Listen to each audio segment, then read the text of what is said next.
of right now, 60 people at least are dead in Greece from wildfires. I did a video a little while ago where I actually talked about prevention of wildfire encroachment onto your property and how to protect yourself and your community from wildfires. Didn't get a lot of views, which is fine, but I do think it's an important topic. There's a large number of preppers out there who do not agree with the findings of most scientists and most people on the planet that the planet is warming up. They seem to feel that we're heading into an ice age. Now, leaving that argument aside, I did a video on wildfires and wildfire prevention, how you could protect your own home from wildfires, because I believe that the planet is warming up. I've experienced it, I'm seeing it, and the science is crystal clear on it. However, I didn't get a large number of views on it, and I do want to direct people to that video, which is linked at the end, because it actually has really solid information that you can use to make your home and the environment and community around your home a little bit more protected in the event of wildfires. This summer of 2018 is seeing almost the entire northern hemisphere heat up higher than normal. This is causing conditions to exacerbate the ability to have wildfires.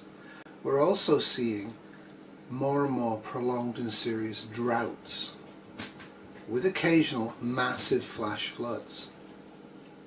This is also directly in line with what climate change by human causation is predicted to do. Now, next year might be fine, things come and go, but if you're sitting there clinging to the mistaken belief that this is a natural cycle, I would ask you to try and at least think about the fact that it might not be natural, and that it might be accelerating, and it might be getting worse, and maybe do a few things preventatively to protect you, your home, your community, and your loved ones.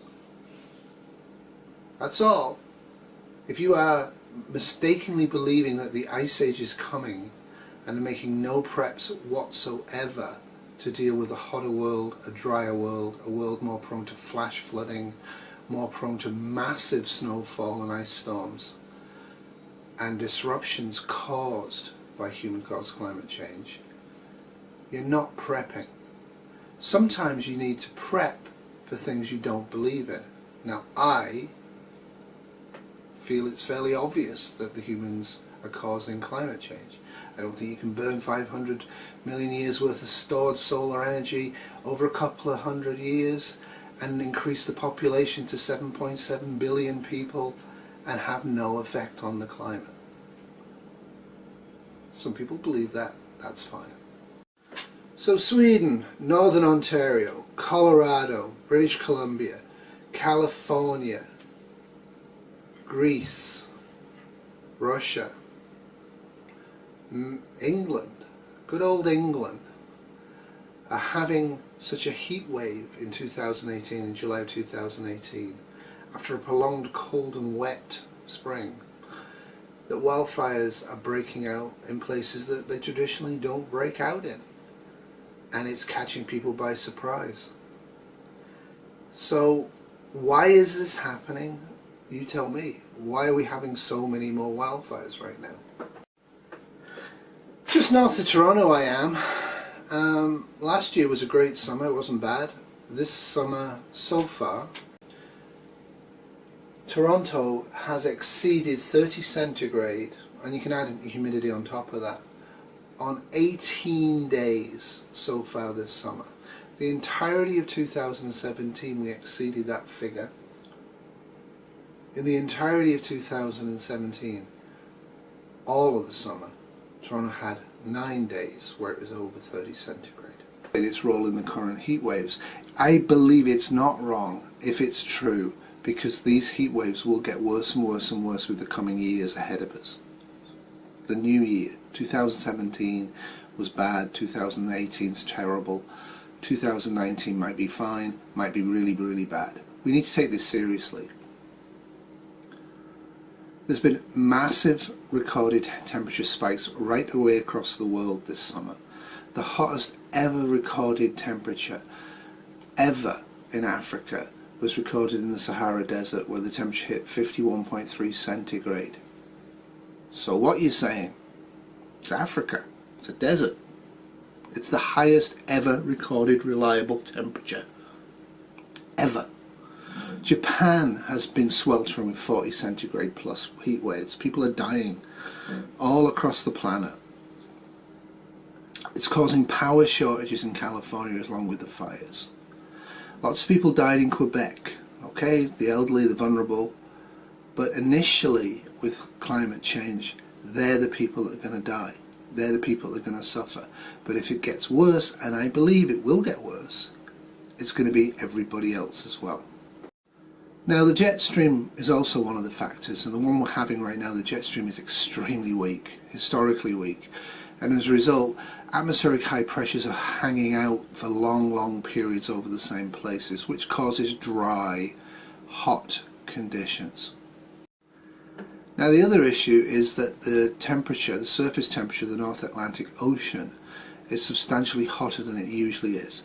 Now this is called the Atlantic multi-decadal oscillation, and it's very much like what happened in 1976.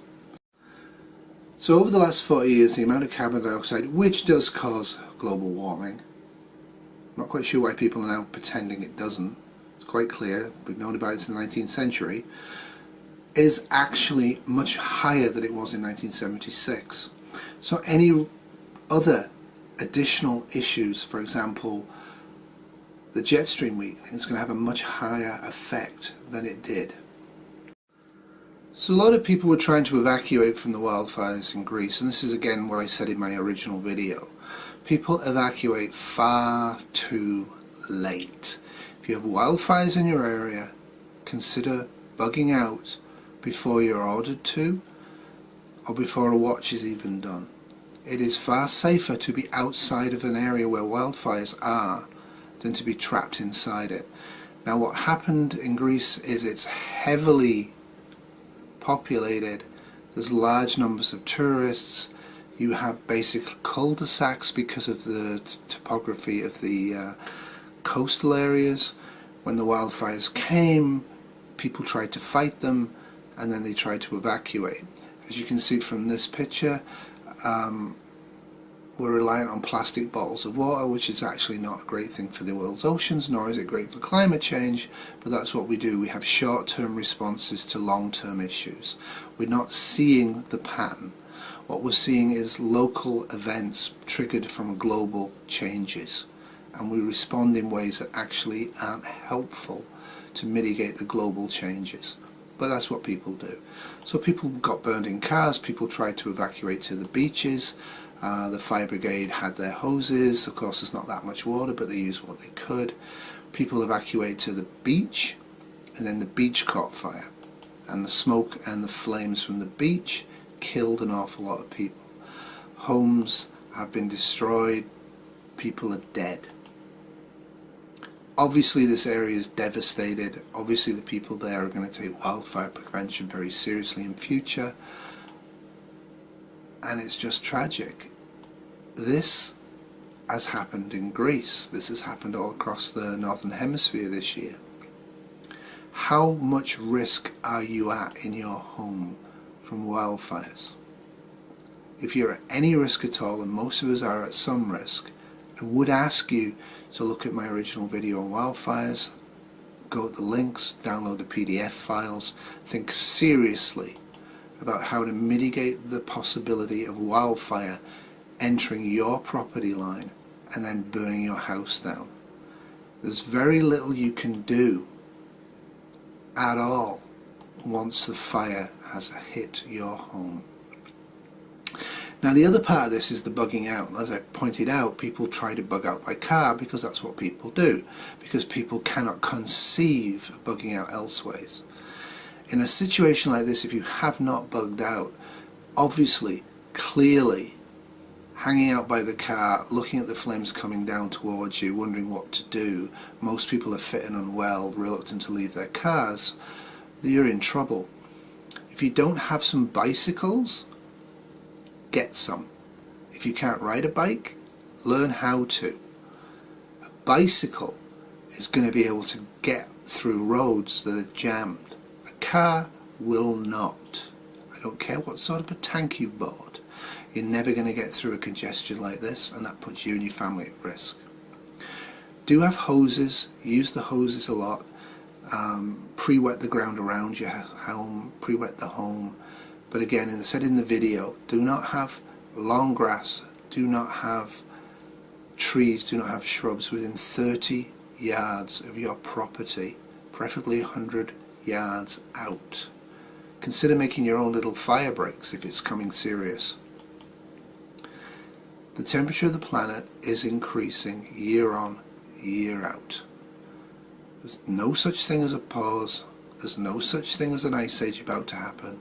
What we're seeing is clearly related to the industrial levels of activity that have caused an increase in heat entrapping gases in our upper atmosphere. So yeah, spare some thought for the people in Greece. If you can actually help donate to them, do so. But bear in mind that you need to take wildfires seriously, unless you live in a desert. Even if you live in a suburban town. Now, back quite a few years now, back in the 90s, and since then, Sydney, Australia has had the suburbs threatened by wildfires and in fact burned, and many people have also died in Australia. It's not something that is high risk on an individual level to you. It is something that is low risk probability, but the impact is extremely high. So when you have lowish risk probability but high impact, takes out some insurance. Go to that video I made, look at the websites, download the PDF files, have a good look at your garden, have a good look at your property, have a good look at the topography of the land around you and the buildings around you, where wind normally comes from. Look out about a quarter of a mile, look to see how much risk your property would be in a prolonged drought with high winds from fire. It's not something to figure out when it starts to happen. Okay, be safe.